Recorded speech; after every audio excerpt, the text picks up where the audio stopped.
A new season has been confirmed for TOC 5, Tournament of Champions 5. I don't have any info yet. I'll make a video when I have more info. But according to tastingtable.com, I know it's late, but Season 5 is in the works. And I thought Season 1 was okay. I thought Season 2 was making progress. Season 3 was when it really started taking off. But last season was really the best season yet. But when it's said in the post, it is going to be the show of the year and super fun to watch. I am holding them to it. Like, I thought Season 4 was good. I can't wait for Season 5. So let's talk about the show. I know I've mentioned this, but we have this wheel called... So it's like 32... It used to be 16. These past 2 seasons, it's 32 chefs. And they've won shows like Top Chef. They've been Michelin stars. 32 chefs. And these are like the best chefs in the world, right? So all their accolades. They fight for the championship title, which is the belt. $100,000. And of course the title of TOC champ, which is huge.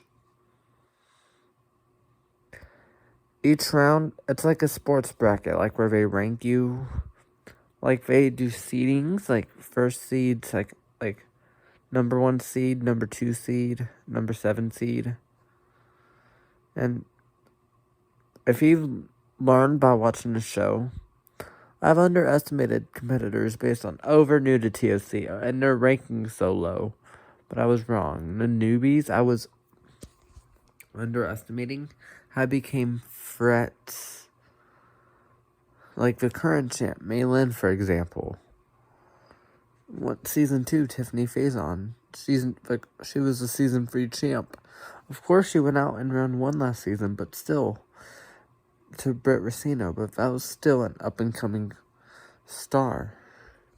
And if you don't know anything that happened, go watch the TOC 4 video on my channel before you watch this. But yeah, And then every round is blindly judged by a rotating panel of judges. And they have this wheel called the randomizer, which will pick for you your protein, your produce, your equipment, the type of dish you make, like the style of it. And they usually do time, like in Season 1 and 2 and 3, they spun for time. But last year, they were like, okay, everyone gets a guaranteed, depending on round 1. So in round 1, you got 30 minutes. Round 2, you got 35 minutes. Round 3, 40. Then round 4 of the quarterfinals, you could get anywhere from like 40 minutes, 45, or 50, depending on the wild card. So they had a set amount of time, and they were like, you know what? We're gonna have this new little wheel called the wild card. And it's super cool too, so there's some, like, if it landed on higher seed respin, the higher seed get to respin one category.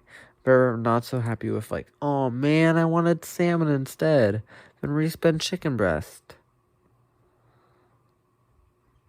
But of course, they can land on the same thing, and it has happened. And then you can move a category. I've seen some where it was like total respin. So this is where it comes into what I want to see next season. Let's talk about judging first.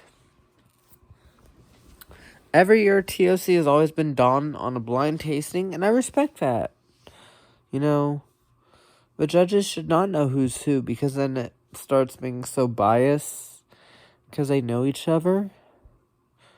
So I respect the blind judging, and I think they do a pretty good job at, like, judging and making... I think the blind judging is probably the main reason why I watch the show, to be honest. Because just the way they judge is, like, so blind. There's, like, no feelings left behind. They focus on the food. That's the only thing they focus on. But I'm like, since it's blind, I don't know how they can accomplish this, but maybe do feedback, like say, congratulations, you're moving on to the next round. Wow, you got a really good score. Here are some things the judges said.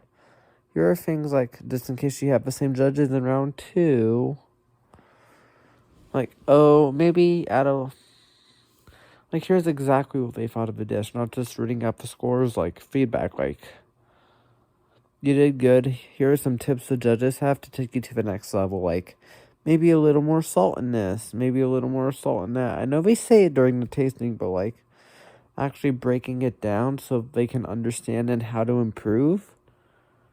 And then, like, if the chef gets eliminated, understand what the judges dug him on. And then what the judges fought. So if they're not just, oh man, I lost by 2 points, try again next year. So that's one thing I would love to see change for season 5. Which I don't know when it is. Probably, it's been like late February, if not March lately. So probably around that date. Once I get info, I will keep you posted. And once I get a trailer, I will show you all the trailer. Or if I get any videos or any info. Another thing is,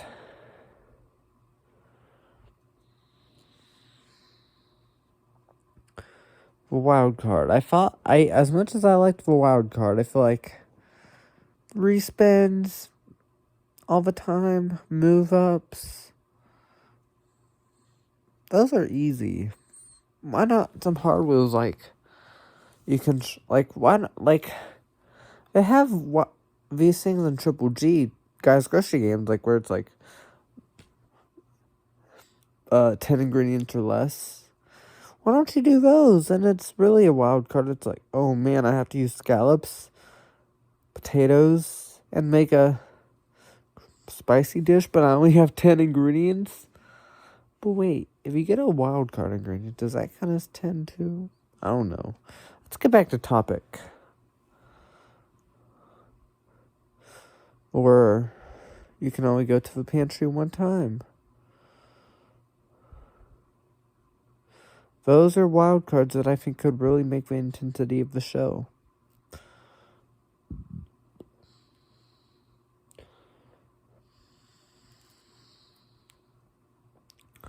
Another thing is,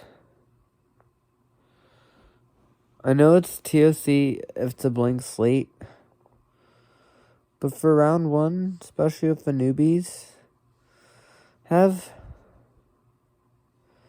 like, things that they know of, like in round 1, they tend to have basic proteins like chicken breast, salmon, but, like, have, like, the basic combos, because I've always found, like, if it landed on, like, a basic combo, it really gets your mind going, and it really makes it intense.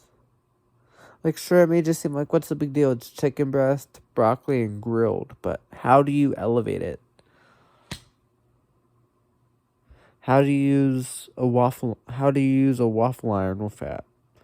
So it's just those little nuances, like, I have this, how can I make it more unique?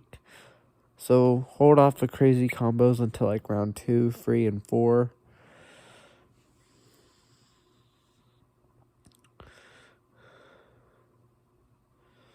And then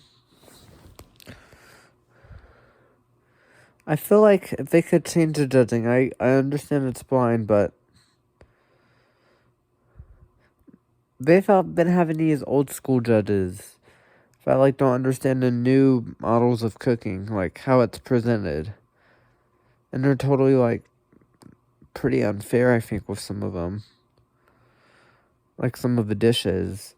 Why not bring in, like, these new school chefs? There's a lot of new school fine dining chefs. And they understand the new style of cuisine. And that's what's commonly cooked. Unless every chef on TOC has different styles. From Southern to button down fine dining. We all have our styles. I've never been on the show, but I guarantee you I would probably be a wreck on that show. So, good judges that actually understand all these different styles So then they could judge everyone equally rather than, oh, I don't like this style. So what? We all have our own styles.